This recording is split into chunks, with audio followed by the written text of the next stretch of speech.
மன மறுசீரமைப்பு.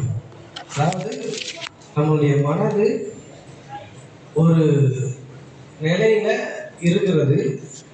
அந்த நிலையிலிருந்து நம்முடைய மனதை இன்னும் மேம்படுத்தி மற்றொரு நல்ல நிலைமைக்கு எடுத்து செல்வது தான் மன மறுசீரமைப்பு. இப்படி சொல்லலாம். எப்படி அப்படின்னா, நம்மளுடைய உள்ளான மனிதன் வாழ்க்கையிலே முன்னேறும்போது நம்மளுடைய வெளிப்பிரகாரமான வாழ்க்கை எளிதாக ஈஸியாக வெற்றி அடைய முடியும். நம்முடைய உள்ளான மனிதன், ஆவிக்குள்ளான மனிதன் ஆவிக்குரிய விதத்திலே வளர்ச்சியை காணும் பொழுது வெளிப்பிரகாரமான வாழ்க்கையிலே நாம் எளிதாக வெற்றிகளையும் சந்தோஷத்தையும் மகிழ்ச்சியையும் நாம் அடைய முடிகிறது. என்ன நம்ம கடைசியாக கவனிச்சோம் அப்படின்னா, தேவன் பிரகாசமுள்ள மனக்கண்களை நமக்கு தரும்படியாக இயேசுவை சிலுவையில் அடித்து அவரை உயிரோடு கூட எழுப்பி, அவரை உயிரோடு கூட எழுப்புவதற்கு என்ன வல்லமை தேவைப்பட்டதோ அந்த வல்லமையை அனுப்பி உங்களுடைய மனக்கண்களை பிரகாசப்படுத்தும்படியாக பவுல் வேதத்தில் வேண்டிக் கொள்கிறார். நான் வாசிக்கலாம்.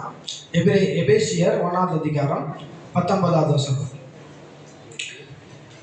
எபேசியர் 1 அதிகாரம் 17 வாசிக்கலாம். எபேசியர் 1 அதிகாரம் 17 வாசிக்கலாம்.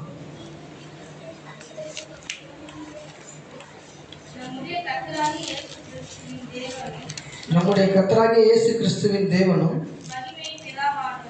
மகிமையின் பிதாவுமானவர் தம்மை நீங்கள் அறிந்து கொள்வதற்காக ஞானத்தையும் தெளிவையும் அளிக்கிற ஆவியை உங்களுக்கு தந்தரல வேண்டும் என்றும் தாம் நம்மை அழைத்ததினாலே நமக்கு உண்டாயிருக்கிற நம்பிக்கை என்னதென்றும் பரிசுத்தவான்களிடத்தில் நமக்கு உண்டாயிருக்கிற சுதந்திரத்தினுடைய மகிமை ஐஸ்வர்யம் என்னதென்றும் தாம் கிறிஸ்துவை மரித்தோரிலிருந்து எழுப்பி அவரிடத்தில் நடப்பித்த தமது பலத்த சத்துவத்தின் வல்லமைப்படியே விசுவாசிக்கிறவர்களாகிய நம்மிடத்திலே காண்பிக்கும் தம்முடைய வல்லமையின் மகா மேன்மையான மகத்துவம் என்னதென்று நீங்கள் அறியும்படிக்கு அவர் உங்களுக்கு பிரகாசமுள்ள மனக்கண்களை கொடுக்க வேண்டும் என்று வேண்டிக் கொள்கிறேன். எல்லா துரைத்தனத்துக்கும் அதிகாரத்துக்கும் வல்லமைக்கும் கர்த்தத்துவத்துக்கும் இம்மையிலே மாத்திரமல்ல மறுமையிலும் பேர் பெற்றிருக்கும் எல்லா நாமத்திற்கும் மேலாய் அவர் உயர்ந்திருக்கத்தக்கதாக அவரை உன்னதங்களிலே உமது வலது பார்சத்தில் உட்காரும்படி செய்து எல்லாவற்றையும் அவருடைய பாதங்களுக்கு கீழ்ப்படுத்தி எல்லாவற்றையும் எல்லாவற்றாலும் நிரப்புகிறவருடைய நிறைவாகிய சரீரமான சபைக்கு அவரை எல்லாவற்றிற்கும் மேலாக தலையாக தந்தருளினார். நான் என்ன உங்களுக்கு காண்பிச்சேன் அப்படின்னா, நிறைய பவர், அதாவது வல்லமைகள் இருக்குது. அந்த வல்லமைகள் எல்லாம் இப்போ ஒரு ஒரு ஒரு குழி, ஒரு பள்ளம் எடுக்கணும் அப்படின்னா அதுக்கு ஒரு 2 ஆள் தேவைப்படுவாங்க. அது ஒரு குழி எடுக்கணும்னா அது ஒரு கடப்பாறை மம்பட்டி எல்லாம் வச்சு குழி எடுக்கணும். அதுக்கு ஒரு வல்லமை தேவைப்படும், ஒரு பவர் தேவைப்படும், ஒரு பலன் தேவைப்படும். என்ன சிஸ்டர் தேவைப்படுமா? அதே மாதிரி ஒவ்வொன்றுக்கும் ஒவ்வொரு வல்லமை. ஒரு பில்டிங்கை இடிக்கணும் அப்படின்னா அதுக்கு ஒரு பவர் தேவைப்படும், ஒரு வல்லமை தேவைப்படும். இப்ப எலியா அக்னியை இறக்குறாரு அப்படின்னா விறகுல விறக மரக்கட்டெல்லாம் அடுக்கி அவர் அக்னி இறக்குறாரு அப்படின்னா அவருக்கு அது இறக்குறதுக்கு ஒரு வல்லமை தேவைப்பட்டுச்சு. செங்கடல் இரண்டா பிளக்குது அப்படின்னா அதுக்கு ஒரு வல்லமை தேவைப்பட்டுச்சு. எரிக்கோ கோட்டை ரெண்டா இடிஞ்சு விழுது அப்படின்னா அதுக்கு ஒரு வல்லமை தேவைப்பட்டுச்சு. இந்த மாதிரி நிறைய அற்புதங்கள் அடையாளங்கள் இதெல்லாம் நடக்குது அப்படின்னா ஒரு வல்லமை தேவைப்படுது. 18 வருஷம் பெரும்பாடுள்ள ஒரு ஸ்திரீ வந்து இயேசு நடந்து போயிட்டு இருக்கிறாரு. அவரோட சரீரத்தினுடைய ஒரு ஓரத்தின் தொங்கலை வந்து தொடுறான். அவர் அதை தொடுறான்னு சொல்லி அங்க இருக்கிறவங்க யாருக்குமே தெரியாது. ஆனா இயேசு கேட்கிறாரு, என்கிட்ட இருந்து ஒரு வல்லமை புறப்பட்டு போச்சு, யாரு என்ன தொட்டது அப்படின்னு கேட்கிறாரு. உடனே சீசர் சொல்றாங்க, ஆயிரக்கணக்கான பேர் உங்க நெருக்கிக்கிட்டு இருக்காங்களே, அது எப்படி நீங்க வந்து உங்கள்கிட்ட இருந்து ஒரு வல்லமை புறப்பட்டு போச்சு நீங்க கேட்குறீங்க அப்படின்னு சொல்லி கேட்குறாங்க. அப்போ உடனே அந்த ஸ்திரீ சொல்றா, நான் தான் வந்து உங்க சரீரத்தின் ஓரத்தை வந்து தொட்டா நான் சுகமாவேன், நான் விசுவாசிச்சேன் அப்படின்னு சொல்லி சொல்றான். இப்போ அவளை சுகப்படுத்துவதற்கு ஒரு வல்லமை தேவைப்பட்டுச்சு. அந்த வல்லமை தான் அவர்கிட்ட இருந்து புறப்பட்டு போய் அவளை சுகப்படுத்துச்சு. இதே மாதிரி ஒவ்வொரு காரியங்கள் செய்யறதுக்கும் ஒவ்வொரு செயல்கள் செய்யறதுக்கும் ஒரு சில வல்லமை தேவைப்படுது. இது எல்லா வல்லமைகளை காட்டிலும், நல்லா கவனிங்க, இது எல்லா வல்லமைகளை காட்டிலும் செங்கடலை பிளந்ததா இருக்கலாம், எரிகோ கோட்டை இடிஞ்சு விழுந்ததா இருக்கலாம், நூற்றுக்கு அதிபதியினுடைய குழந்தைய சுகமாக்குறதா இருக்கலாம், பேதுனுடைய மாமியை சுகமாக்குறதா இருக்கலாம், லாசருவை வெளியே வா அப்படின்னு சொல்லி உயிரோடு கூட 4 நாள் கழிச்சு இறந்து போன அந்த லாசருவை 4 நாள் கழிச்சு உயிரோடு கூட எழுப்புறதா இருக்கலாம். இதுக்கெல்லாம் தேவைப்பட்ட வல்லமைகளை காட்டிலும் இயேசு கிறிஸ்து 3 நாளாக சிலுவையில் அடிக்கப்பட்டு 3 நாள் கழித்து அவருடைய கல்லறையில் சரீரத்தை வைக்கப்பட்டிருக்குது. அவரை உயிரோடு கூட எழுப்புவதற்கு இந்த எல்லா வல்லமைகளை காட்டிலும், இந்த உலகத்தில் இருக்கிறதான சகல வல்லமைகளை காட்டிலும் மிகவும் மேன்மையான உயர்தரமான வல்லமை, பவர்ஃபுல்லான ஒரு வல்லமை அவரை உயிரோடு கூட எழுப்புறதுக்கு தேவைப்பட்டது.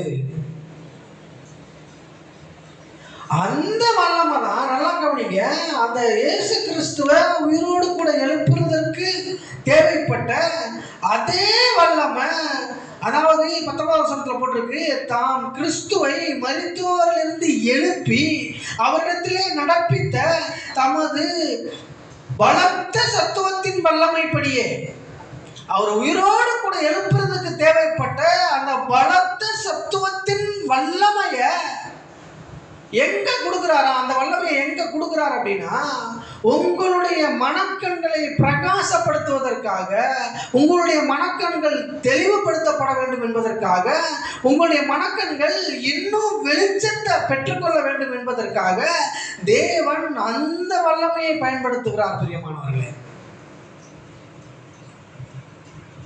நான் சொல்றது என்ன புரியுதா உங்களுக்கு?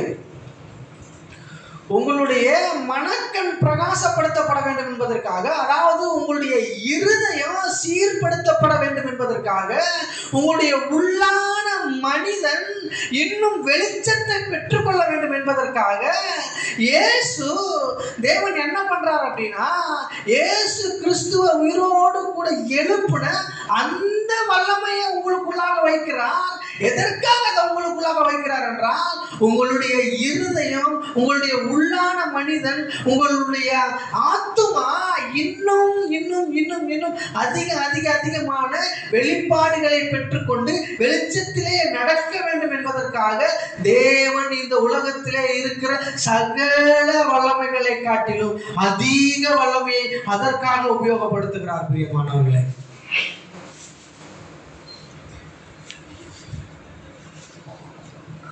இன்னும் சொல்லணும் அப்படின்னா, ஏன் அவர் வந்து சாதாரண வல்லமையை, இப்போ ஒரு வானத்திலேயே அங்கேயே பரலோகத்திலே இருந்துட்டு, அங்க வானத்திலே இருந்துகிட்டு, அவர் எங்க இருந்தாரோ அங்கேயே இருந்துகிட்டு மனுக்குலத்தை பாவத்துல இருந்து மீட்டு எடுத்திருக்க முடியுமா? முடியாதா?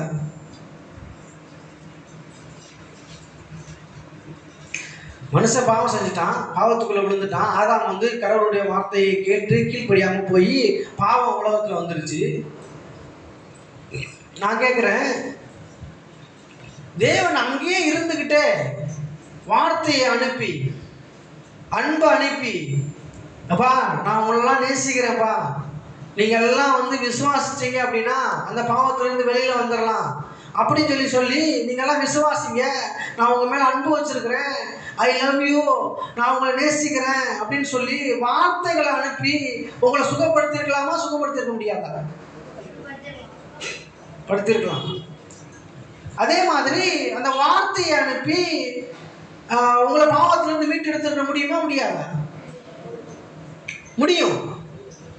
ஆனா ஏன் தேவன் வந்து உங்களை வார்த்தையை அனுப்பி சாதாரணமா வந்து இறங்கி நின்றுட்டு எல்லாம் நீங்க எல்லாம் ஆசீர்வதிக்கப்பட்டவர்கள், நீங்கெல்லாம் நோயிலிருந்து விடுதலையாக்கப்பட்டிருக்கிறீங்க, நீங்க எல்லாம் பாவத்திலிருந்து விடுதலையாக்கப்பட்டிருக்கீங்க, நீங்க கடவுளை விசுவாசிச்சா போதும், நீங்க இதுல இருந்தெல்லாம் வெளியில வந்துடலாம், இதுல பாவத்தை வந்து மேற்கொண்டு நீங்க பரிசுத்தவான்களா வாழ முடியும் அப்படின்னு அவர் வாயிலே சொல்லிட்டு வார்த்தையை உங்களுக்கு கொடுத்துட்டு போயிருந்திருக்கலாம். ஆனா அவர் அப்படி பண்ணல. ஏன் அப்படி பண்ணல அப்படின்னா, நல்லா கவனிங்க, ஏன் அப்படி பண்ணல அப்படின்னா, அவர் நேரடியா வந்து வாயில வந்து சொல்லியிருந்தாரு அப்படின்னா, நான் உங்க பாவத்தெல்லாம் மன்னிச்சிடுறேன், நான் உங்களுடைய சாபத்தெல்லாம் நீக்கிடுறேன், உங்களை இல்லாமையெல்லாம் நீக்கிடுறேன், நான் உங்களை ஆசீர்வதிச்சிடுறேன், இனிமேல் நீங்க பாவியா இருக்க வேண்டிய அவசியம் இல்லை அப்படின்னு வாயில சொல்லிட்டு போயிருந்திருந்தாரு அப்படின்னா மனுஷங்களுக்கு ஒண்ணுமே புரிஞ்சிருக்காது. அதாவது கிரியையே பார்த்து பார்த்து பார்த்து பார்த்து வளர்ந்த மனுஷங்க, கிரியையே பார்த்து பார்த்து பார்த்து வளர்ந்த மனுஷங்க அவர் வாயில வந்து வார்த்தையினால சொல்லி, நான் உங்க பாவத்தெல்லாம் நீக்கிறேன், உங்க சாபத்தெல்லாம் நீக்கிறேன், உங்க இல்லாமையெல்லாம் நீக்கிறேன் அப்படின்னு சொல்லி வாயில சொல்லிட்டு போயிட்டாரு அப்படின்னா அது எப்படி வாயில சொன்னா சரியாயிருமா அப்படின்னு கேட்பாங்க. ஏன் அப்படி நான் சொல்றேன் அப்படின்னா, மோசே போய் எகிப்து ஜனங்கள்கிட்ட, எகிப்துல இருக்கிற இஸ்ரவேல் ஜனங்கள்கிட்ட போய் சொல்றாரு, உங்களை தேவன் வந்து இங்கிருந்து விடுதலை ஆக்கணும்னு விரும்புறாரு, விடுதலை ஆக்கணும்னு விரும்புறாரு அப்படின்னு சொல்லி சொல்றாரு. சொன்ன உடனே இவங்க 400 வருஷம் அடிமைத்தனத்துல இருந்த இந்த மக்கள் என்ன பண்றாங்க அப்படின்னா, அது எப்படி நடக்கும், அது எப்படி நடக்கும், இது எப்படி சாத்தியமாகும், இவன் தான் பார்வோன் தான் எங்களை விட மாட்டாரு, பார்வோன் எங்களை அனுப்ப மாட்டாரு அப்படின்றதுலதான் நம்பிக்கையா இருக்கிறாங்க, அப்படின்றதுதான் ஸ்ட்ராங்கா இருக்கிறாங்க. அவன் எவ்வளவோ பிரசங்கங்கள் பண்றான், எவ்வளவோ வார்த்தைகள் சொல்றான், உங்களை தேவன் என்ன தேவன் தான் அனுப்பிச்சிருக்கிறாரு, அவருடைய நாமம் இருக்கிறவராக இருக்கிறேன், அவருடைய வல்லமை எப்படி இருக்குது, அவருடைய மகிமை எப்படி இருக்குது, இப்படிலாம் நடத்திருக்கிறாரு, இவ்வளோலாம் பண்ணியிருக்கிறாரு, இந்த உலகத்தை உருவாக்குனது அவர் தான் நிறைய பிரசங்கங்கள் பண்ணா கூட அவங்களுடைய மனதை, அவங்களுடைய இருதயத்தை நம்ம வெளியேறி போயிடலாம், பார்வோன்றது நம்ம விடுதலை ஆயிடலாம், எகிப்திலிருந்து நம்ம விடுதலை ஆகி போயிடலான்னு அவங்களுடைய எண்ணத்தையும் அவங்களுடைய மனதையும் மோசையால மாற்ற முடியல. அப்படி அப்படி அப்படி வார்த்தையை கேட்டு உடனே ஏற்றுக்கொண்டு சரியாகிறவங்களா இருந்தா மோசே வந்து என்னைக்கு வந்து சொன்னாரோ அன்னைக்கே அவங்க கிளம்பி போயிருக்கலாம், விசுவாசத்துல போயிருக்கலாமா இல்லையா? ஆனா போல அதுக்கப்புறம் மோசே கிரியையை காட்டுகிறார் தேவன், மோசே மூலமாக தேவன் தன்னுடைய கிரியையை காட்டுகிறார். நீங்க யாத்திராகமம் 14ஆம் அதிகாரத்துல நீங்க வாசித்து பார்த்தீங்கன்னா தெரியும், ஒவ்வொரு வாதைகளாக அனுப்புகிறார், வாதைகளை அனுப்பிச்சு அதை கண்ணால பார்க்க மனுஷங்க பார்க்கறாங்க, எகிப்தியர் பார்க்கறாங்க, இஸ்ரவேலர் பார்க்கறாங்க, அந்த வாதைகள்லாம் ஒன்னொன்னா அனுப்புறாரு, அனுப்பி அதெல்லாம் பார்க்கறாங்க. அதை பார்த்தும் கூட பார்வோனுடைய இருதயம் மேலும் கடினப்பட்டிருக்குது. இன்னும் அதிக வேலையை கொடுங்க, உங்களுக்கு அதிக சாப்பாடை கம்மி பண்ணுங்க, உங்களுக்கு அதிக வேலையை கொடுங்கன்னா இன்னும் டார்ச்சர் பண்றான் அதிகமா. உடனே இஸ்ரவேல் ஜனங்கள் எல்லாம் முறுமுறுக்கிறாங்க மோசையை, நீ இப்படி பண்ணிட்டியப்பா, நீ பேசாம இருக்கும்போது எங்களுக்கு கம்மியான வேலை கொடுத்து வயிற்றார சாப்பாடாவது கொடுத்தாங்க, இப்ப அரை வயது சாப்பாடு கொடுத்து இன்னும் வேலையை 2 மடங்கு ஆக்கிட்டாங்க, எப்படி நம்ம இங்கிருந்து விடுதலையாக போறோம், எப்படி இங்கிருந்து நம்ம வந்து போயிட போறோம் அப்படின்னு சொல்லி அவங்க ரொம்ப இன்னும் அதிகமா முறுமுறுக்கிறாங்க, கஷ்டப்படுறாங்க. அப்படி இருக்கிற மனுஷனுக்கு, அப்படி முரட்டாட்டமா இருக்கிற அந்த மனுஷனுக்கு தேவன் வந்து நேரடியாக அவங்க இறங்கி நின்றுட்டு, நான் உன் பாவத்தை மன்னிச்சிடுறேன்ப்பா, உன்னை நான் உன் சாபத்தை நீக்கிறேன், உன் எல்லாமே நீக்கிறேன், நான் உன்னை ஏற்றுக்கொள்றேன், நான் உன் மேல அன்பா இருக்கிறேன், நான் உன்னை நேசிக்கிறேன், நான் உன்னை லவ் பண்றேன், நான் உன்னை இன்னும் அதிகமா அதிகமா நேசிக்கிறேன், ஆனா நீங்க என்னை விசுவாசிச்சா போதும், நீ அந்த கடினமான வாழ்க்கையில இருந்து வெளியில வந்துடலாம், அந்த பாவத்தின் வாழ்க்கையில இருந்து வெளியில வந்துடலாம் அப்படின்னு சொல்லி இருந்திருந்தாரு அப்படின்னா, அந்த எகிப்தில இருந்து இஸ்ரவேல் ஜனங்கள் என்ன சொன்னாங்களோ அதே தான் மனுக்குலமும் சொல்லியிருந்திருக்கும். அது எப்படி நான் வெளியில வர முடியும் அப்படின்னு சொல்லியிருந்திருப்பாங்க.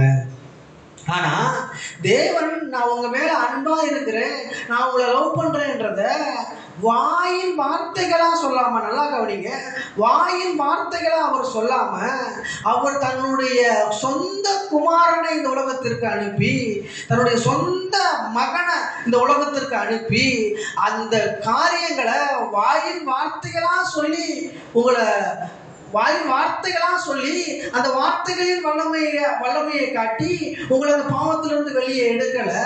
அவருடைய தன்னுடைய சொந்த குமாரன் அந்த உலகத்துக்கு அனுப்பி அவரை தன்னுடைய சிலுவையில அவரை தன்னுடைய உலகத்தில் இருக்கிற சிலுவையில அடிக்க கொடுத்து அவரை 3 நாள் பாதாளத்துல இருக்க வச்சு, வயிற்றில் அவர் பாதாளத்தின் வயிற்றில் இருக்க வச்சு 3ஆவது நாள் அவரை உயிரோடு கூட எழுப்புறதுக்கு ஒரு வல்லமை தேவைப்பட்டது.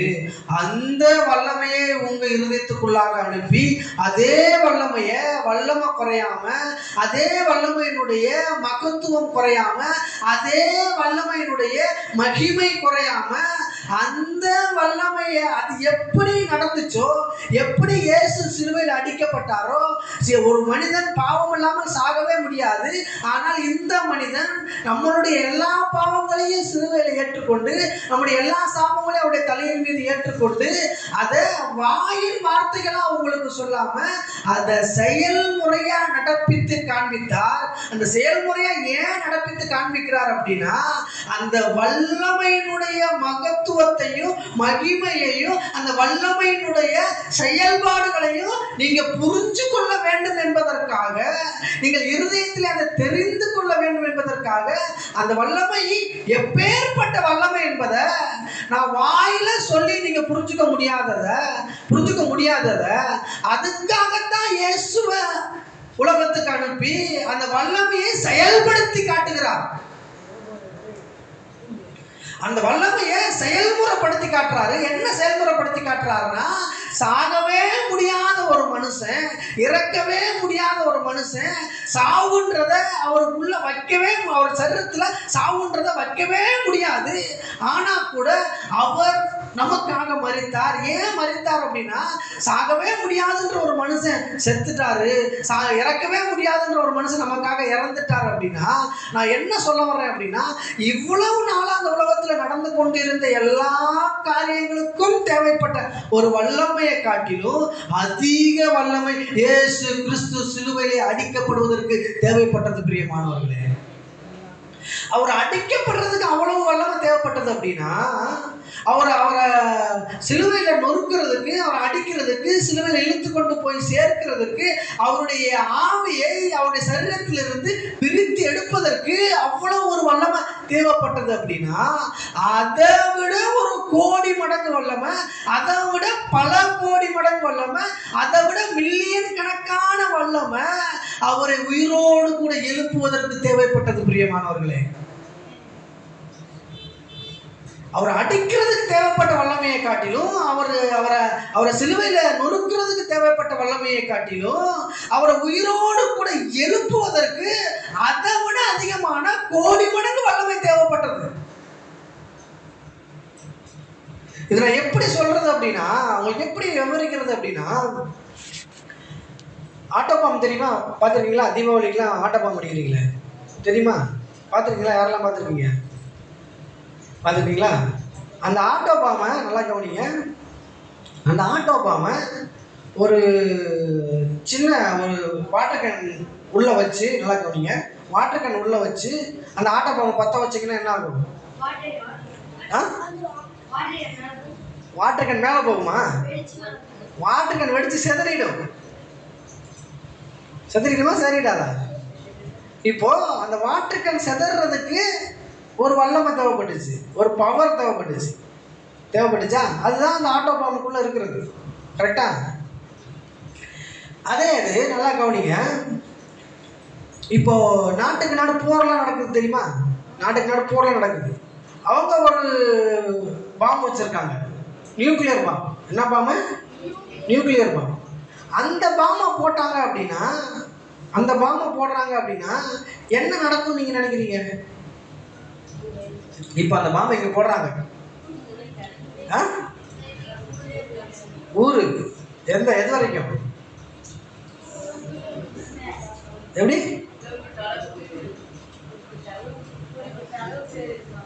அதாவது அந்த அணுகுண்டு சைஸ்ல ஒரு பாம்பு வெடிச்சிட்டு இல்லையா? இப்ப நான் சொன்னேன் இல்லையா, வாட்டர் கேன் வச்சு வெடிச்சிங்கன்னு.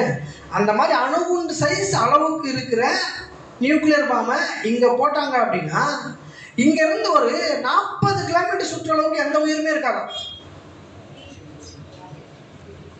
40 கிலோமீட்டர் சுற்றளவுக்கு எந்த உயிருமே இருக்காது. எந்த சைஸ் பாம்பு போட்டா? அணுகுண்டு சைஸ் பாம்பு போட்டா. அப்போ கொஞ்சம் பெருசா ஒரு ஃபுட்பால் சைஸுக்கு போட்டா அவள் தான் காலி, இந்தியாவே காலி. அதுக்கு ஒரு வல்லமை இருக்குது, அதுக்கு ஒரு வல்லமை இருக்குது. அந்த அணுகுண்டு, சின்ன அணுகுண்டுக்கு ஒரு வல்லமை இருக்குது, அந்த பெரிய சைஸ் பாலுக்கு ஒரு வல்லமை இருக்குது. நான் சொல்றேன் கவனிங்க, அந்த சின்ன அணுகுண்டு வாட்டர் கேன் வெடிச்சிச்சு இல்லையா, வாட்டர் கேன் வெடிக்கிற அளவுக்கு சைஸ் ஒரு வல்லமை ஒரு அணுகுண்டு இருந்துச்சு இல்லையா, அந்த அளவுக்கு வல்லமை தான் இயேசு கிறிஸ்து சிலுவையில் அடிக்கிறதுக்கு தேவைப்பட்டுச்சு. இயேசுவை சிலுவையில் அடிக்கிறதுக்கு அந்த சின்ன அணுகுண்டு வாட்டர் கேன் வெடிச்சு போச்சு, செதறி போச்சு இல்லையா, அந்த வல்லமை தான் தேவைப்பட்டுச்சு. ஆனா இந்த ஃபுட்பால் சைஸுக்கு, அதாவது உலகமே அழிஞ்சு போற அளவுக்கு ஒரு வல்லமை இருக்குது இல்லையா, அவ்வளவு பெரிய வல்லமை தேவைப்பட்டுச்சு. அவரை உயிரோடு கூட எழுப்புவதற்கு அவ்வளவு பெரிய வல்லமை தேவைப்பட்டுச்சு பிரியமானவர்களே. ஆனா இவ்வளவு பெரிய வல்லமை அவரை உயிரோடு கூட எழுப்புறதுக்கு தேவைப்பட்டுச்சுன்றது ஒரு அதிசயமே கிடையாது, ஒரு ஆச்சரியமே கிடையாது. அவ்வளவு பெரிய வல்லமையை அனுப்பி, அவ்வளவு பெரிய வல்லமையை உங்களுக்காக அனுப்பி உங்களுடைய இருதயத்தை மேலும் பிரகாசப்படுத்த வேண்டும் என்று, உங்க இருதயத்தை மேலும் வெளிச்சமாக்க வேண்டும் என்று, நீங்கள் அதிக வெளிப்பாடுகளை பெற்றுக்கொண்டு உங்க வாழ்க்கையிலே நீங்கள் பிரகாசிக்கிறவர்களாக மாற வேண்டும் என்று அந்த உயிர்த்தெழுதல் செய்த அதே வல்லமை உங்கள் இருதயங்களுக்குள்ளாக அனுப்பி சபைக்கு அவர் தலையாய் மாறி இருக்கிறார். பிரியமானவர்களே,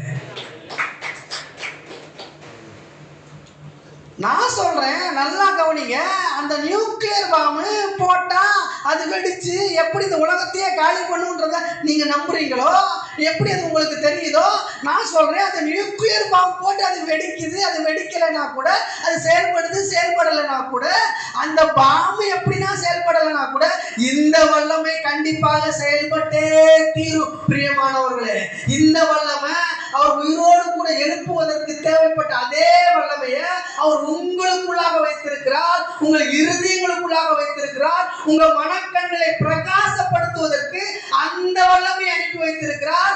இது அணுகுண்டு வேலை செய்யலையோ அது எனக்கு தெரியாது, ஆனா இது எனக்கு தெரியும், இது கண்டிப்பாக வேலை செய்யும். பிரியமானவர்களே, உங்கள் இருதயம் மேலும் மேலும் மேலும் பிரகாசம் அடையும், உங்க மனக்கண்கள் மேலும் மேலும் மேலும் வெளிச்சத்தை பெற்றுக்கொள்ளும். வேதத்தை வாசிக்கும் பொழுது, வேத வசனங்களை நீங்க ஆராயும் பொழுது, வேத வசனங்களை நீங்க இருதயத்தில் வைத்திருக்கும் பொழுது, அதை நீங்க யோசிக்கும் பொழுது, நான் சொல்லுகிறேன், சாதாரண வல்லமை புறப்பட்டு போய் உங்க வாழ்க்கையில வேலையை நடப்பிக்கல. அவரை உயிர்த்தல செய்வதற்கு எவ்வளவு வல்லமை தேவைப்பட்டதோ அதை விட அதிகமான வல்லமை உங்க இருதயங்களுக்குள்ளாக சென்று வேத வசனங்களுக்கு உயிர் கொடுக்கிறதா இருக்கிறது. பிரியமானவர்களே,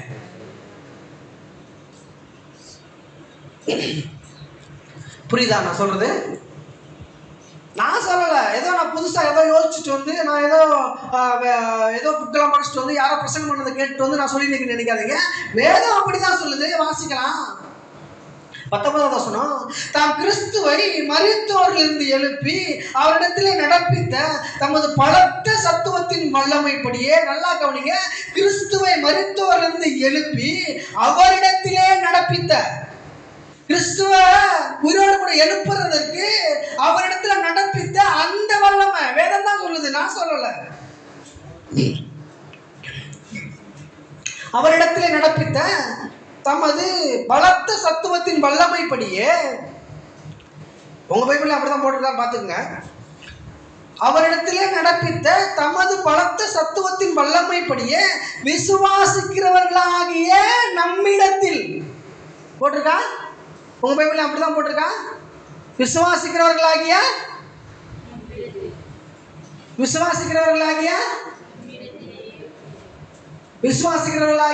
போதகரிடத்திலே போட்டிருக்கா. விசுவாசிக்கிறவர்களாகிய பரிசுத்தவான்களிடத்திலே போட்டிருக்கா. விசுவாசிக்கிறவர்களாகிய தலைமை போதகரிடத்திலே அப்படி போட்டிருக்காங்க. நல்லா கவனிங்க சிஸ்டர். அந்த வல்லமை அவரை கிறிஸ்துவ உயிரோடு கூட எழுப்பின அதே வல்லமை அவர் உயிரோடு கூட எழுப்புவதற்கு தேவைப்பட்ட அந்த வல்லமையை அனுப்பி உங்களுடைய எல்லா மனதையும், உங்களுடைய எல்லா இருதயத்தையும், உங்களுடைய எல்லாருடைய ஆத்மாவையும் அவர் சீர்படுத்த வேண்டும் என்று விரும்புகிறார். பிரியமானவர்களே, மறுசீர் அமைப்பு அப்படின்னா என்ன அப்படின்னு உங்களுக்கு சொல்ல வரேன் அப்படின்னா, உங்களுக்கு இருக்கிறதான மனதை நீங்க இருக்கிற விதத்திலே அப்படியே வச்சுட்டு வாழ்றதுக்கு பேரு கிறிஸ்தவ வாழ்க்கை கிடையாது.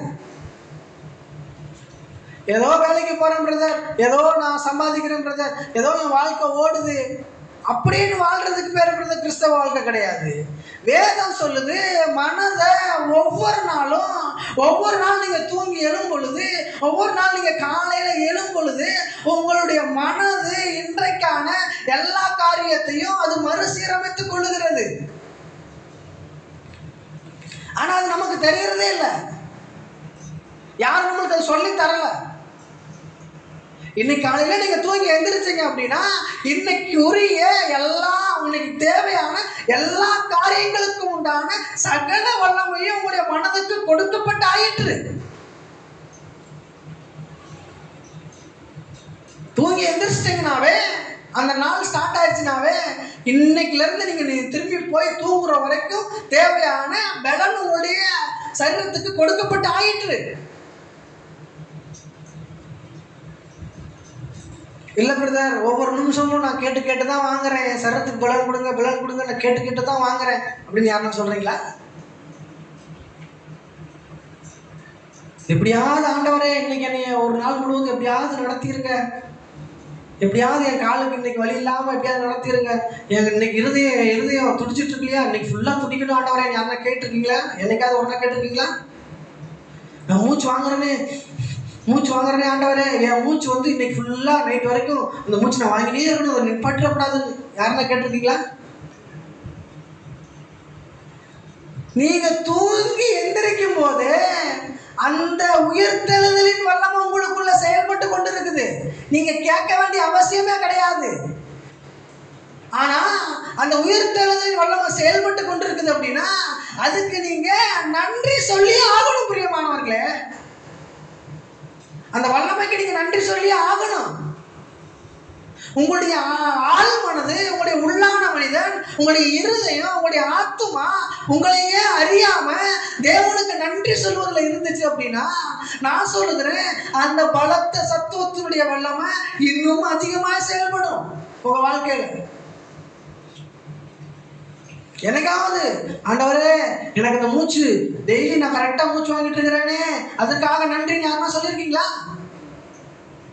ஆனா சங்கீதக்காரன் தாவீது சொல்றான், ஒவ்வொரு நிமிஷமும் அவன் சொல்றான், என்ன நான் கர்த்தரை நான் ஸ்தோத்தரிப்பேன், அவருடைய துதி எப்போதும் என் நாவில் இருக்குன்னு சொல்லி சொல்றான். அதனாலதான் அவர் ஆண்டவர் தாவீதை இருதயத்துக்கு ஏற்றவன் அப்படின்னு சொல்லி சொல்றாரு. அவன் என்னதான் பாவம் பண்ணியிருந்தாலும், என்னதான் அக்கிரமங்களை பண்ணியிருந்தா கூட அவர் தேவன் என்ன சொல்றாருன்னா தாவீதை பார்த்து அவன் இருதயத்துக்கு ஏற்றவன் அப்படின்னு சொல்லி சொல்றாரு. ஏன்னா அவனுடைய மனது, உள்ளான மனிதன், அவனுடைய உள்ளான ஆத்துமா ஒவ்வொரு நிமிஷமும் ஒவ்வொரு நொடியும் தேவனுக்கு நன்றி சொல்லிக் கொண்டே இருக்கிறது. பிரியமானவர்களே,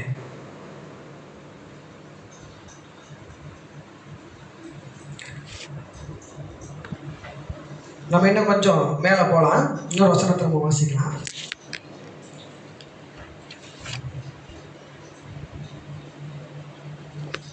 யாத்ராகமம் சங்கீதம்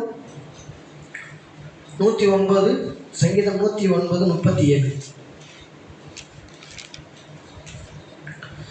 சங்கீதம் 109:37.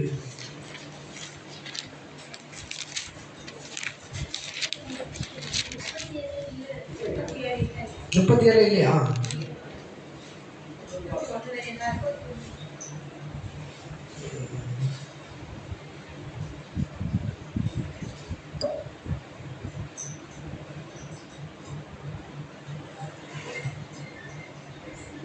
வாசிங்க.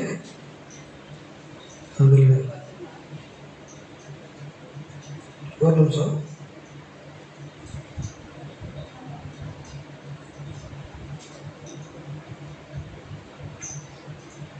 ஒன்னுலேருந்தே வாசிங்க.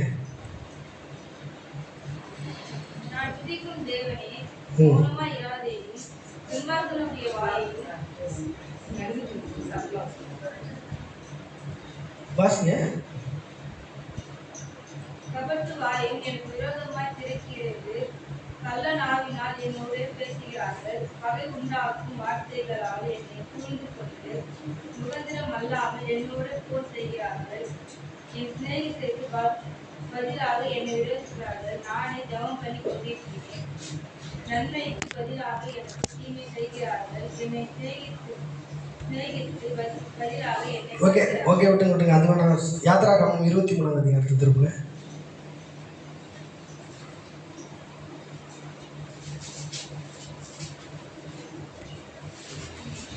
யாத்ராகமம் 23ஆம் அதிகாரம் 25ஆம் வசனம் வாசிங்க.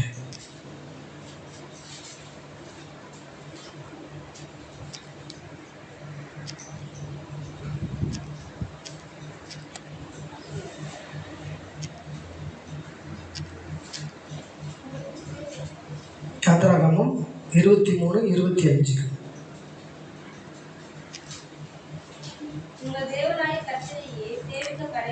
உங்கள் தேவனாகிய கர்த்தரையே சேவிக்க கடவீர்கள். அவர் உன் அப்பத்தையும் தண்ணீரையும் ஆசீர்வதிப்பார். வியாதியை உன்னிலிருந்து விலக்குவேன். கர்ப்பம் விழுகிறதும் மலடும் உன் தேசத்திலே இருப்பதில்லை. உன் ஆயுசு நாட்களை பூரணப்படுத்துவேன்.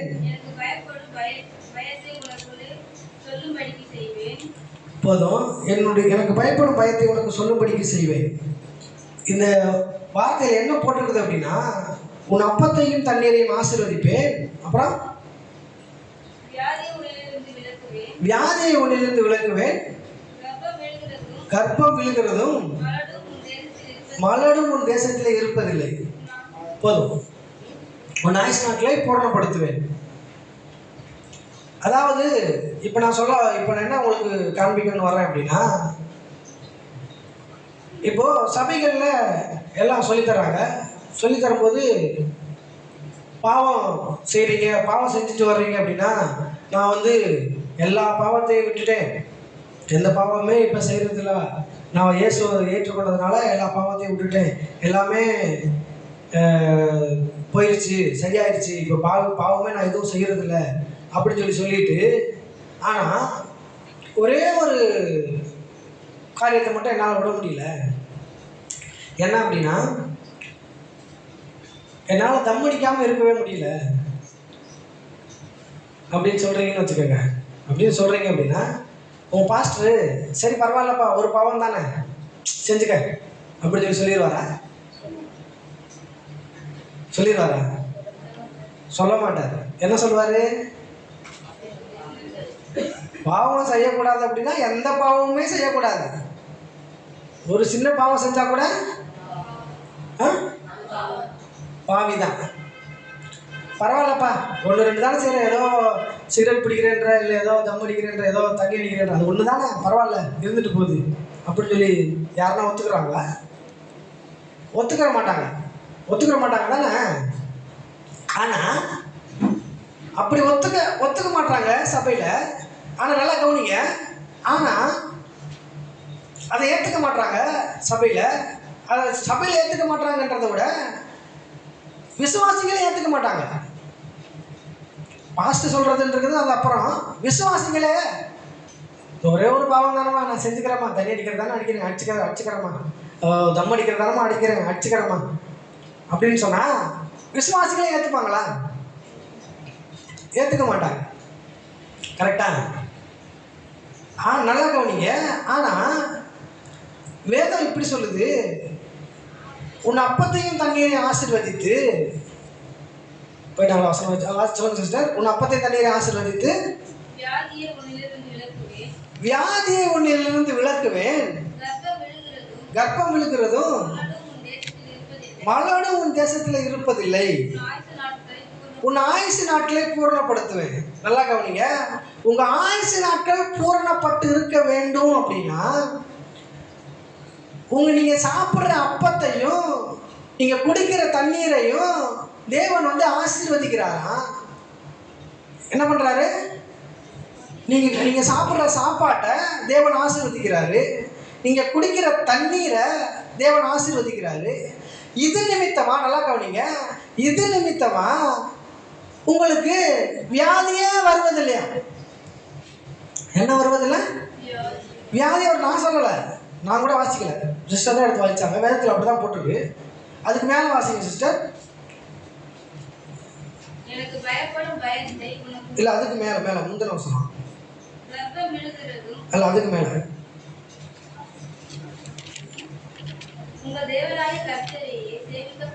உங்கள் தேவனாகிய கர்த்தரையே சேவிக்க கடவீர்கள்.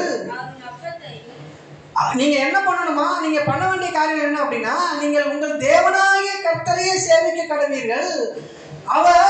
அவர் என்ன பண்றாரா? உங்க அப்பத்தையும் தண்ணீரையும் ஆசீர்வதிக்கிறாராம். என்ன பண்றாரு? உங்க அப்பத்தையும் தண்ணீரையும் ஆசீர்வதிக்கிறாரு. சரி, எத்தனை பேர் உங்க தேவனாகிய கர்த்தரையே சேவிக்கிறேன்னு சொல்றீங்க? பிரதர், நான் தேவனாகிய கர்த்தரை நான் சேவிக்கிறேன் பிரதர் சொல்லுங்க. எத்தனை பேர் சொல்றீங்க? யாருமே இல்லையா? யாருமே நீங்க தேவனாகிய கர்த்தரை சேவிக்கலையா? சிஸ்டர், நீங்க எல்லாருமே தேவனாகிய கர்த்தரை தான் நீங்க சேவிக்கிறீங்க.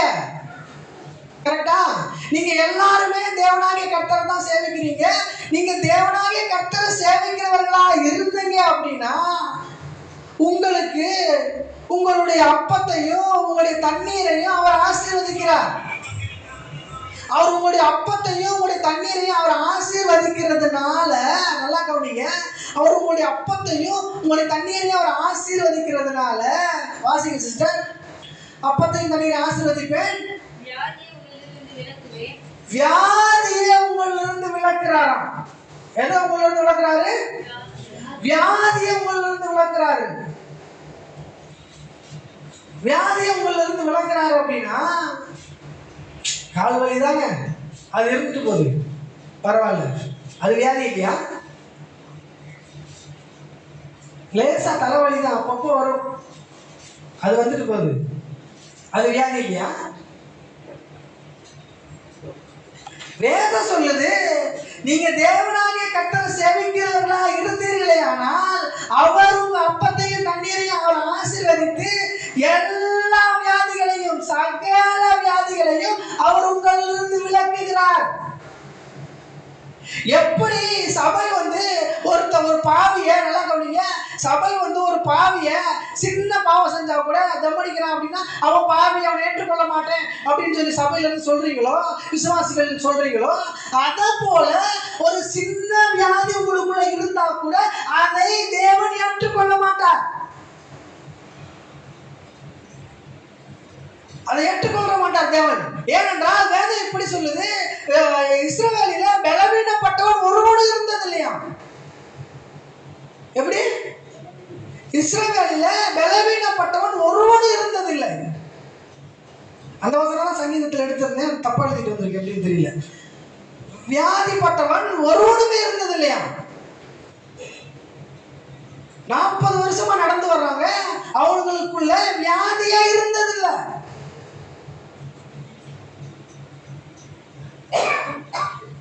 இது சாத்தியமா? சாத்தியமா பிரதர்? சாத்தியமா சிஸ்டர்? சொல்லுங்க பாப்போம். வியாதியே எனக்கு இருந்ததே இல்லை, நான் ஹாஸ்பிட்டலுக்கே போனதே இல்லை. யாருன்னா இருக்கிறீங்களா? இல்ல. ஏன் இல்ல? ஆனா வேதம் எப்படி சொல்லுது? உன் தேவனாகிய கர்த்தரையே சேவிப்பாய், அவர் உன் அப்பத்தையும் தண்ணீரையும் ஆசீர்வதித்து வியாதியை உங்களிலிருந்து விலக்குவார். நான் சொல்லல சிஸ்டர், பைபிள் தான் அப்படி போட்டிருக்குது, பைபிள்ல தான் அப்படி போட்டிருக்குது, அது அப்படிதான் போட்டிருக்குது. என் பைபிள்லயும் அப்படிதான் போட்டிருக்குது. நானும் திரும்பி திரும்பி படிச்சு பார்த்தேன், அது அப்படிதான் போட்டிருக்குது. ஏன் இது நடக்கல? ஏன் இது சாத்தியமாகல? ஏன் இது நம்மளுக்குள்ள பைபிளில் போட்டிருக்க வசனம் ஏன் நம்மளுக்கு வந்து செயல்படலை? ஏன் செயல்படலை அப்படின்னா, எதற்காக இது இந்த வசனம் பைபிள் எழுதி இருக்குது. இந்த வசனத்தை நான் பைபிள் படிச்சிருக்கிறேன், நிறைய டைம் படிச்சிருக்கிறேன். ஆனால் ஏன் இது எனக்கு செயல்படலை?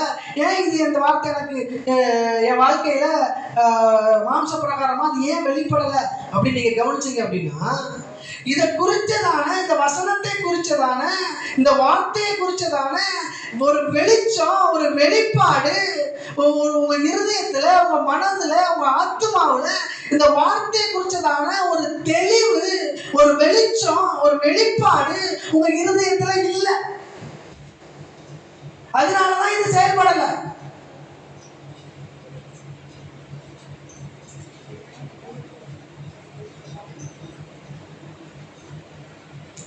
இப்போ ஒருத்தருக்கு நீங்க 1000 ரூபாய் கடன் கொடுக்கணும். நல்லா கேட்டீங்க. ஒருத்தருக்கு நீங்க 1000 ரூபாய் கடன் கொடுக்கணும். ஆனா இல்லை உங்ககிட்ட 1000 ரூபாய், உங்ககிட்ட 1000 ரூபாய் இல்லை. நீங்க 1000 ரூபாய் கடன் கொடுக்கணும். என்னடா பண்றது, எதுடா பண்றதுன்னு யோசிச்சுனே இருக்கிறீங்க. என்ன பண்றது, எது பண்றதுன்னே தெரியல.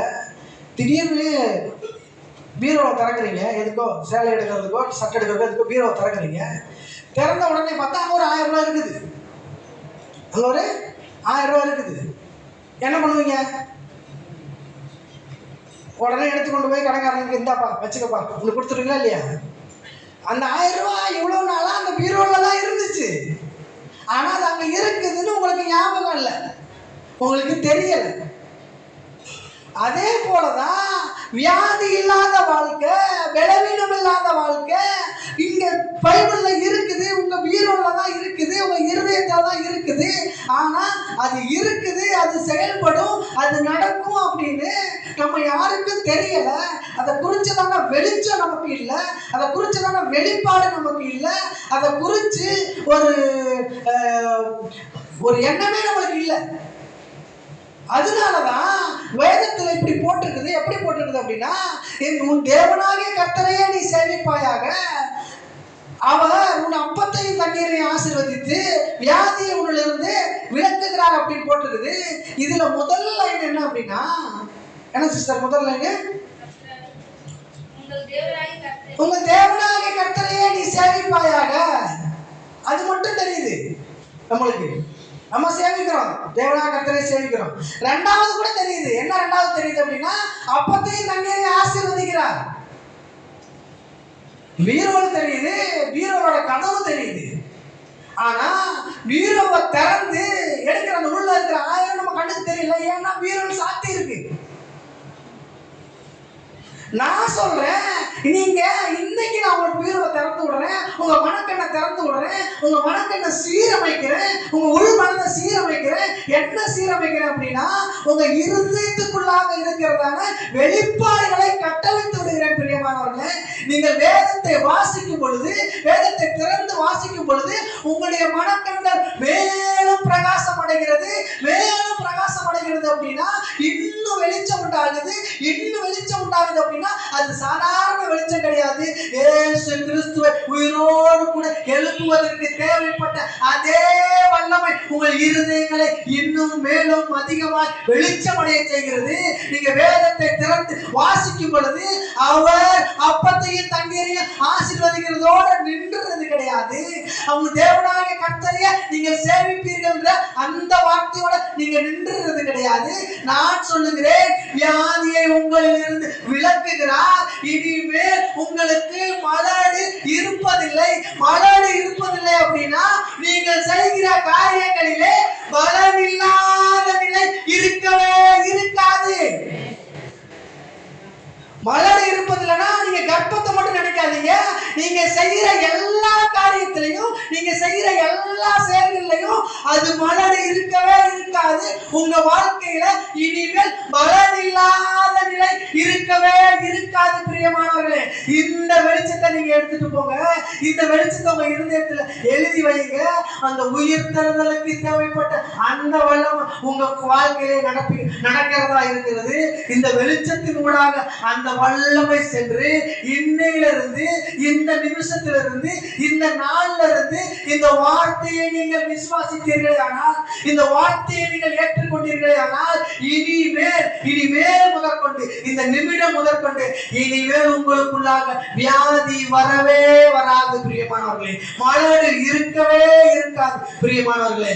இதுக்கு நீங்க செய்ய வேண்டிய ஒரே ஒரு காரியம், இந்த வார்த்தையை ஏற்றுக்கொள்ள வேண்டும், இந்த வார்த்தையை இருதயத்தில் வைக்க வேண்டும், இந்த வார்த்தை மீது உங்க வெளிச்சத்தை காண்பிக்க வேண்டும், இந்த வார்த்தையை உங்க இருதயத்தில் வைத்து அதை நீங்கள் தியானிக்க வேண்டும். வேதத்தில் சொல்லப்பட்டிருக்குது, என் தேவனாகிய கர்த்தரையே நான் சேவிக்கிறேன், என் அப்பத்தை அவர் ஆசீர்வதிச்சிருக்கிறாரு, என் தண்ணீரை அவர் ஆசீர்வதிச்சிருக்கிறாரு, இதன் மூலமாக அவர் என் அப்பத்தை ஆசீர்வதிச்சதுனால, என் தண்ணீரை அவர் ஆசீர்வதிச்சதுனால இனிமேல் எனக்கு வியாதியே இருக்கவே இருக்காது அப்படின்னு நீங்க நம்பணும், நீங்க ஏற்றுக்கொள்ளணும்.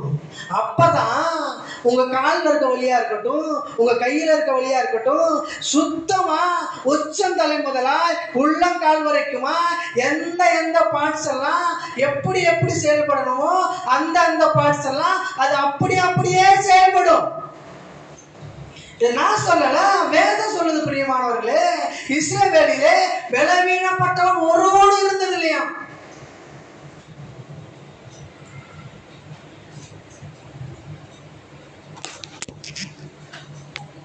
இஸ்ரவேலில பலவீனப்பட்டவன் ஒருவனும் இருந்ததில்லை. எங்க இருந்து வந்துச்சு அந்த பலன்? எங்கிருந்து வந்துச்சு? அந்த அப்பத்தை தண்ணீர் ஆசீர்வதித்து வியாதி உணர்ந்து விளக்குவேன், உள்ள வியாதியே இருக்காதுன்றது எங்கிருந்து வந்துச்சு? எப்படி வந்துச்சு? நல்லா கவனிங்க. எங்க ஸ்டார்ட் ஆச்சுன்னு நான் உங்களுக்கு காண்பிக்கிறேன். ஃபர்ஸ்ட் நீங்க வியாதியில் இருக்கிறீங்க அப்படின்னு நல்லா கவனிங்க. ஃபர்ஸ்ட் நீங்க வியாதியில் இருக்கிறீங்க அப்படின்னா நீங்க ஃபர்ஸ்ட் பெற்றுக்கொள்ள வேண்டியது, நல்லா கவனிங்க, ஃபர்ஸ்ட் நீங்க பெற்றுக்கொள்ள வேண்டியது, நீங்க நிறைய பேர் நினைக்கிறீங்க எனக்கு கால் வலி இருக்குது, எனக்கு இடுப்பு வலி இருக்குது, குறுக்கு வலி இருக்குது, இடுப்பு வலி இருக்குது, எனக்கு நெஞ்சு வலி இருக்குது, எனக்கு என்னென்ன செய்யுதுன்னு தெரியல, நிறையா உங்களுக்கே தெரியும்ல உங்களுக்கு என்னென்ன பண்ணுறது, இதெல்லாம் இருக்குதுன்னு நீங்கள் உங்கள் மனசை நினச்சிட்டு இருக்கிறீங்க இல்லையா? நினச்சிட்டு இருக்கீங்க தானே? இதுலேருந்து நீங்கள் வெளியில் வரணும் அப்படின்னா, நீங்கள் என்ன நினைக்கிறீங்க அப்படின்னா, நான் சுகத்தை பெற்றுக்கொள்ளணும்னு நினைக்கிறீங்க. கரெக்டாக? உங்களுக்கு ஒரு காலில் வலி இருக்குது அப்படின்னா, இல்லை உங்களுக்கு ஒரு நோய் இருக்குது அப்படின்னா, நீங்கள் என்ன நினைக்கிறீங்க அப்படின்னா, அதுலேருந்து வெளியில் வரணும் அப்படின்னா நான் சுகத்தை பெற்றுக்கொள்ளணும்னு நினைக்கிறீங்க. கரெக்டாக? என்ன நினைக்கிறீங்க? சுகத்தை பெற்றுக்கொள்ளணும்னு நினைக்கிறீங்க. ஆனால் அதுக்கு முன்னாடி நீங்கள் ஒன்று செய்ய வேண்டியிருக்குது. என்ன செய்ய வேண்டியிருக்குது அப்படின்னா, நீங்கள் உங்கள் உடம்புல இருக்கிறதான அந்த பலவீனத்தை, உங்களுக்கு உடம்புல இருக்கிறதான அந்த பலவீனத்தை நீங்கள் நினச்சிட்டு இருக்கிறீங்க. எனக்கு கால் வலிக்குது அப்படின்னா கால் வலிக்குதுன்னு நினைக்கிறீங்க. கரெக்டாக? கை வலிக்குது அப்படின்னா கை வலிக்குதுன்னு நினைக்கிறீங்க. எனக்கு நெஞ்சு வலிக்குது அப்படின்னா நெஞ்சு வலிக்குது அப்படின்னு நினைக்கிறீங்க இல்லையா? அந்த நினைக்கிறத நீங்கள் எப்படி மாற்றி நினைக்கணும்? என்ன மாற்றி நினைக்கணும் அப்படின்னா, அந்த வியாதியின் மீதாக ஒரு வெறுப்பு உண்டாகணும். உங்களுக்கு வியாதியில் என்ன உண்டாகணும்? ஒரு வெறுப்பு உண்டாகணும். இப்போ உங்கள் வீடு இருக்குது, நல்லா கவனிங்க. உங்கள் வீடு இருக்குது, வீடை நீங்கள் திறந்து வச்சுட்டு, நல்லா கவனிங்க, வீடை நீங்கள் திறந்து வச்சுட்டு வெளியில் பாத்திரம் கழுவி நிற்கிறீங்க. ஓகேவா? பாத்திரம் கழுவி நிற்கிறீங்க. டக்குன்னு ஒரு காக்கா என்ன பண்ணுது, நேராக வீட்டுக்குள்ளே போயிட்டு காக்கா போயிட்டு டக்குன்னு பறந்து போயிடுது. ஒரு நாய் வீட்டுக்குள்ளே போயிட்டு டக்குன்னு காக்கா போட்டு ஓடி போயிடுது நாய். இப்போ நீங்கள் என்ன பண்ணுறீங்க? சொல்லுங்க. உடனே அதை பார்த்த உடனே உங்க மூஞ்சி மாறுதா மாறலையா? உங்க இருதயம் அதை வெறுக்குதா? பரவாயில்ல, நல்லா வாசனையா இருக்குது, அவனை வச்சுக்கிறோமா சேர்த்து? அதை பார்த்தோன்னே வெறுக்குதா உங்க மனசுல ஒரு வெறுப்பு உண்டாகுதா? நாய் இப்படி பண்ணிருச்சு அப்படின்னு நாய் மேல கோபம் வருதா? இந்த காக்கா இப்படி பண்ணிருச்சு அப்படின்னு காக்கா மேல கோபம் வருதா?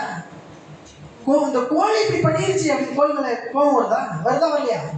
அந்த கோபத்தை நல்லா கவனிங்க. அந்த கோபத்தை, அந்த வெறுப்பை ஏன் நீங்க உங்க சரீரமாகிய வீடு, சரீரன்றது உங்க வீடு, நீங்க தங்கியிருக்கிற கூடாரம், அதுக்குள்ள பிசாசு ஏதோ ஒரு அசிங்கத்தை பண்ணிட்டு போயிட்டான். பிசாசு ஏதோ ஒரு அசிங்கத்தை உங்க காலையோ உங்க இடுப்புலையோ உங்க இருதயத்திலையோ பண்ணிட்டு போயிட்டான். அதை நீங்க ஏன் வந்து எனக்கு இது இருக்குது இது இருக்குது இது இருக்குதுன்னு ஏன் அதை நீங்க அரவணைக்கிறீங்க? இது எனக்கு இருக்குது இது எனக்கு இருக்குது, எனக்கு கால் வலி இருக்குது, எனக்கு கை வலி இருக்குது, எனக்கு இடுப்பு வலி இருக்குது இருக்குது இருக்குதுன்னு சொல்ல என்ன ஆகுதுன்னா நீங்க அரவணைக்கிறீங்க. பரவாயில்ல, வாசனையா இருக்குது, பரவாயில்ல, நறுமணமா இருக்குது அப்படின்னு அந்த கக்காவை அரவணைச்சுக்கிறீங்களா? அது மட்டும் இப்படி ஆட்டுறோம்ல தலைய. அத மாதிரி உங்களுடைய கால் வலியை வெறுக்கணும். முதல்ல இது இருக்கக்கூடாது. இயேசுவின் நாமத்துல கால் வலியே போ, நான் உன்னை வெறுக்கிறேன், உனக்கு இது இருக்கிற இடம் இது கிடையாது, வெளியே போ அப்படின்னு வெறுக்கணும்.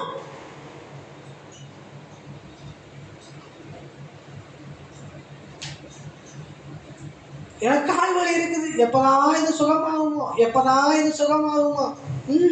வாய்ப்பில்லை, ஆகவே ஆகாது. கால் வலி இருக்குது இருக்குதுன்னா இது இருந்துகிட்டே தான் இருக்கும். நான் சொல்றேன், அது மேல ஒரு வெறுப்பு உண்டாகணும். நீங்க வெறுத்து வெளியே போட்டு தள்ளணும். அதை நீங்க கட்டளையிடணும். அதுக்கு இயேசுவின் நாமத்துல வெளியே போ.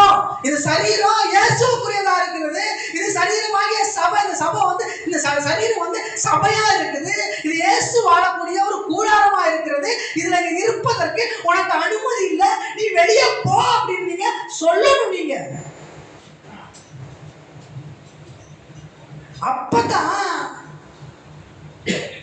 அப்பதான் என்ன நடக்கும் அப்படின்னா வியாதி உங்கள்ல இருந்து வெளியே போறதா இருக்கிறது. உங்களுடைய சரீரத்துல இருந்து பலவீனம் வெளியே போறதா இருக்கிறது. எத்தனை பேர் ஜுரம் வந்து ஜுரம் மாத்திரை போட்டிருக்கீங்க? கை தூக்குங்க. எல்லாமே ஜுரம் மாத்திரை போட்டிருக்கன்றவங்க எல்லாம் கை தூக்குங்க. எல்லாரும் ஜுரம் மாத்திரை போட்டிருக்கீங்களா? சரியா இருக்கா ஜுரம்? ஜுரம் மாத்திரை போட்டு சொல்கிறேன் சார், சரியா இருக்கு. சரியா இருக்குதானே? சரியா இருக்குதானே? அப்படிதான் சரியா இருக்கான்னு சிஸ்டர்? சரி. எத்தனை பேர் திருவிருந்து எடுத்துருக்கிறீங்க? இவ்வளவு பேர் திருவிருந்து எடுத்திருக்கீங்க. ஆனா உங்களுக்கு திருவிருந்து எடுத்ததுக்கு அப்புறம் வியாதி வந்ததே இல்லையா? வந்ததுக்கா? வந்திருக்கு. ஏன் வந்திருக்கு? ஜுரம் மாத்திரை மேல வைக்கிற விசுவாசத்தை, ஜுரம் மாத்திரை மேல வைக்கிற நம்பிக்கைய இந்த இயேசு கிறிஸ்துவுடைய ரத்தத்தின் மேலையும் அவருடைய சரீரத்தின் மேலையும் நீங்க வைக்கல, நீங்க நம்பல. ஏன்னா உங்களுக்கு வெளிச்சம் இல்லை, உங்க இருதயம் சீரமைக்கப்படல, உங்களுக்கு அதை குறித்ததான வெளிச்சம் இல்லை. நான் சொல்றேன், ஜுர மாத்திரையே உங்க ஜுரத்தை சரிப்படுத்தும் அப்படின்னா ஜுர மாத்திரையை காட்டிலும் பல மடங்கு வல்லமை கொண்டது இந்த இயேசு கிறிஸ்துவுடைய ரத்தமும் இயேசு கிறிஸ்துவுடைய சரீரமும். இந்த இயேசு கிறிஸ்துவுடைய ரத்தமும் இந்த இயேசு கிறிஸ்துவுடைய சரீரமும் தான் பலவீனப்பட்டவன் இஸ்ரவேலிலே ஒருவனும் இருந்ததில்லை என்றதற்கு சாட்சி. இந்த சரீரமும் இந்த ரத்தமும் தான். பிரியமானவர்களே, அன்னைக்கு இஸ்ரவேல் ஜனங்கள் எகிப்திலிருந்து புறப்பட்டு போகும் பொழுது ஒரு வாதியா அனுப்புறாரு. எந்த வாதைக்கும் அந்த எகிப்திய ராஜா சட்டம் பண்ணவே இல்லை. ஆனால் கடைசியா சொல்றாரு, ஒரு ஆட்டுக்குட்டியை அடிச்சு அதோட சரீரத்தை நீங்க பூசிங்க, அதோட ரத்தத்தை நிலக்கால பூசுங்க. அன்றையிலிருந்து அந்த சரீரத்தை என்னைக்கு புசித்தார்களோ, யாரெல்லாம் புசித்தார்களோ, அது சின்ன குழந்தையா இருக்கட்டும், அது பெரிய மனுஷனா இருக்கட்டும், அது 60 வயதானவனா இருக்கட்டும், அவன் 100 வயதானவனா இருக்கட்டும், அவன் 5 வயசானவனா இருக்கட்டும், அவன் 4 வயசானவனா இருக்கட்டும், இஸ்ரவேலிலே அந்த சரீரத்தை புசித்த ஒவ்வொரு மனிதனுடைய சரீரமும் அவனுடைய பலன் குறையவே இல்லை. பிரியமானவர்களே, என்னைக்கு எகிப்துல நடக்க ஆரம்பிச்சாங்களோ, கானான் தேசம் போய் சேர்ற நாள் வரைக்கும் அவனுடைய காலில் வலி வரவே இல்லை, அவனுடைய இருதயம் பலன் குன்றவே இல்லை, அவன் சரீரத்துல பலவீனம் வரவே இல்லை, அவன் செருப்பு அறுந்து போகவே இல்லை, அவன் ட்ரெஸ் சின்னதாகவே இல்லை. ஏன்? காரணம் என்னன்னா, அவன் இந்த சரீரத்தை நம்புனான், இந்த சரீரத்தை புசிச்சான், இதை நம்புனான், இதை ஏற்றுக்கொண்டான். நீங்க இந்த ரத்தத்தை குடிக்கும் போது, இந்த ரத்தத்தை நீங்க வாய் வழியாக அருந்தும் பொழுது, உங்களுடைய ரத்தத்துல இந்த இயேசு கிறிஸ்துவுடைய ரத்தம் கலக்குது. உங்க டிஎன்ஏல மாற்றத்தை உண்டு பண்ணுது, உங்க நோயை உண்டு பண்ணுகிற எல்லா செல்லையும் இந்த இயேசு கிறிஸ்துவுடைய ரத்தம் அழிக்குது. உங்க டிஎன்ஏல ஒரு மாற்றத்தை உண்டு உண்டு பண்ணுது. உங்களுக்கு ஜெனட்டிக் வியாதி இருந்தா கூட, எங்க அப்பாவுக்கு இருக்கிற வியாதிங்க, எங்க அம்மாவுக்கு இருக்கிற வியாதிங்க, எங்க தாத்தாவுக்கு இருக்கிற வியாதிங்க, எந்த தாத்தாவுக்கு இருக்கிற வியாதியா இருந்தாலும் இந்த அப்பாவுடைய ரத்தத்தை நீங்க புசிக்கும் பொழுது உங்களுடைய ஜெனட்டிக் ஆர்டரே மாற்றப்படுகிறது பிரியமானவர்களே. உங்க டிஎன்ஏவே மாறுகிறது பிரியமானவர்களே. என்னைக்கு இந்த ரத்தத்தை குடிக்கிறீங்களோ, என்னைக்கு இந்த சரீரத்தை நீங்க புசிக்கிறீங்களோ, அன்னையில இருந்து நீங்க உங்க அப்பா, உலக பிரகாரமான அப்பாவுக்கு பிறந்தவங்க கிடையாது. இந்த உலகத்தையே உண்டாக்குற சர்வ வல்லமையுடைய தேவனுடைய பிள்ளைகளாகும்படி உங்களுக்கு அதிகாரம் கொடுக்கப்பட்டிருக்கிறது. நீங்க அவருடைய பிள்ளைகளா இருக்கிறீங்க. அவருடைய பிள்ளைகளா இருக்கிறீங்க அப்படின்னா அவருடைய சொத்துக்கு உரிமையாளரா இருக்கிறீங்க. அவருடைய சொத்துக்கு உரிமையாளரா இருக்கிறீங்க அப்படின்னா அவருடைய சொத்து ஆரோக்கியம், அவருடைய சொத்து சுகம். அதுக்கு நீங்கள் சொந்தக்காரர்களா இருக்கிறீர்கள், சொந்த பிள்ளையா இருக்கிறீர்கள். நான் சொல்றேன், இன்னையிலிருந்து இந்த நிமிஷத்திலிருந்து உங்கள் தேவனாகிய கர்த்தரையே நீங்கள் சேவிப்பீர்கள். அவர் உங்கள் அப்பத்தையும் தண்ணீரையும் ஆசீர்வதிக்கிறார். வியாதியை உங்களில் இருந்து விளக்குகிறார். மழை உங்களுடைய சரித்திரத்திலே இருக்க போறதில்ல. பலனில்லாத நிலைகள் எல்லாம் மாறுகிறது பிரியமானவர்களே.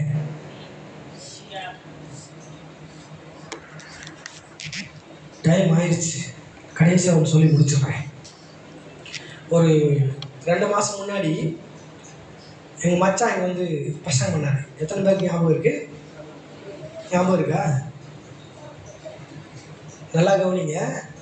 அவர் வந்து விவரம் தெரிஞ்ச நாள்லேருந்து, எனக்கு விவரம் தெரிஞ்ச நாள்லேருந்து எங்கள் மச்சான் மாத்திரையே போட்டது கிடையாது, ஹாஸ்பிட்டலுக்கே போனது கிடையாது. நீங்கள் நம்பிக்கைன்னா நான் நம்பர் கூட தரேன், நீங்கள் ஃபோன் பண்ணி கூட கேட்டுக்கோங்க. ஏன் நான் எப்படி சொல்லல, நான் ஹாஸ்பிட்டலுக்கே போனதில்லை, நான் மாத்திரையை சாப்பிட்டதை நான் சொல்லக்கூடாதா? எங்கள் மச்சான் ஹாஸ்பிட்டலுக்கே போக மாட்டாருங்க. ஏன்னா அவருக்குள்ள இருக்கிற விசுவாசம் அப்படி. அவர் சொல்றாரு, என் தேவன் வியாதி இருந்து விளக்குவேன்னு சொல்லிட்டாரு அப்படின்னா வியாதி எனக்கு வராது அப்படின்னு அவர் நம்புறாரு. ஏன்னா வேதத்தில் அப்படிதானே போட்டிருக்குது, வியாதி எனக்கு வராதுன்னு போட்டிருக்குது அப்படின்னா இந்த வார்த்தை என்ன சும்மாவா? வியாதி எனக்கு வந்துச்சு அப்படின்னா அது அவருக்கு அவமானம், வேதத்துக்கு அவமானம், அவருடைய வார்த்தைக்கு அவமானம். சகல சண்டாசரசங்களை சிருஷ்டித்துட்டு வியாதி உனக்கு விளக்குவேன்னு சொல்லிட்டு திரும்பி வியாதி எனக்கு வந்துச்சு அப்படின்னா அது எனக்கு வர அவமானம் இல்ல, அது அவருக்கு வர அவமானம்.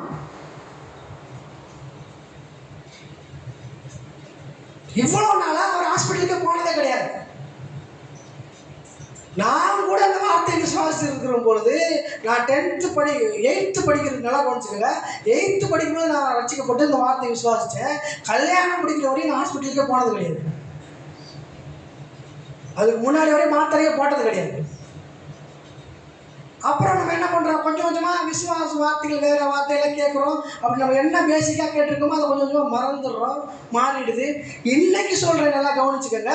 இந்த வார்த்தையை மறக்கவே மறக்காதீங்க. வியாதி வந்துச்சு அப்படின்னா நீங்கள் இங்கே இருக்கக்கூடாது, உனக்கு இருக்கிற இடம் இது கிடையாதுன்னு நீங்கள் துரத்துங்க அந்த வியாதியை.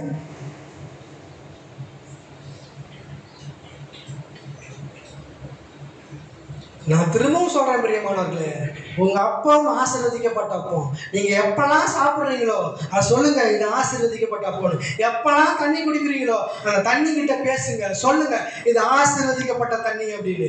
நீங்க தண்ணி குடிக்கும் போது, நீங்க அப்பத்தை சாப்பிடும்போது, இனிமேல் சாப்பிடுகிற எல்லா அப்பமும், இனிமேல் குடிக்கிற எல்லா தண்ணியும் உங்களுடைய சரீரத்துக்குள்ளாக சென்று அது உங்களுக்கு இருக்கிறதான நோய்களுக்கு ஒரு தீர்வை உண்டு பண்ணுகிறதா இருக்கிறது பிரியமானவர்களே. இன்னையிலிருந்து உங்களுக்கு நீங்கள் அப்பத்தை சாப்பிடும் பொழுது, நீங்கள் தண்ணீரை குடிக்கும் போதெல்லாம் இந்த வார்த்தையை சொல்லிட்டு நீங்கள் குடிச்சிங்க அப்படின்னா, நான் எங்கள் வீட்டில் பெரிய போஸ்டர் எழுதி ஒட்டியிருக்கேன். என் பசங்க டைனிங் டேபிள் முன்னாடி எழுதி ஒட்டியிருக்கேன். என் பசங்க சாப்பிட்டாங்கன்னா அதை வாசிச்சுட்டு அப்புறம் தான் சாப்பிடுவாங்க. அவர் உங்கள் அப்பத்தை தண்ணீரை ஆசீர்வதிக்கிறார், வியாதியிலிருந்து விளக்குகிறார், இனிமேல் பலன் இல்லாத நிலை இருக்கவே இருக்காது அப்படின்னு எழுதி ஒட்டியிருக்கிறது. எனக்கு பலன் மட்டும்தான் உண்டாகும், பலன் இல்லாத நிலை இருக்கவே இருக்காது அப்படின்னு. இந்த பசங்க டெய்லி சாப்பிடும் போது சொல்லிட்டு தான் சாப்பிடுவாங்க. இப்போலாம் ஹாஸ்பிட்டலுக்குலாம் போகிறதே கிடையாது. ஏன்னா வார்த்தை வேலை வேலை செய்யுது, வார்த்தை மட்டும் வேலை செய்யலைங்க. அவர் இயேசு கிறிஸ்துவ உயிரோடு கூட எழுப்புனதற்கு எவ்வளவு வல்லமை அங்க செலுத்தினாரோ அதே வல்லமை உங்களுடைய மனது வெளிச்சம் உண்டாகும்படியாக, உங்க மனது பிரகாசப்படுத்தும்படியாக, அதே வல்லமை உண்டாகும்படியாக பவுல் பிரார்த்தனை செய்கிறார். பிரியமானவர்களே, நானும் சொல்றேன், உங்களுடைய மனது வேதத்தை வாசிக்கும் பொழுது, வேத வசனங்களை நீங்கள் வாசிக்கும் பொழுது உங்களுடைய இருதயங்களிலே இன்னும் பிரகாசமாய் அதிகமாக வெளிச்சம் உண்டாகும்படியாக தேவனிடத்திலே நானும் வேண்டிக் கொள்கிறேன். பிரியமானவர்களே, கர்த்தர் உங்களை ஆசீர்வதிப்பாராக.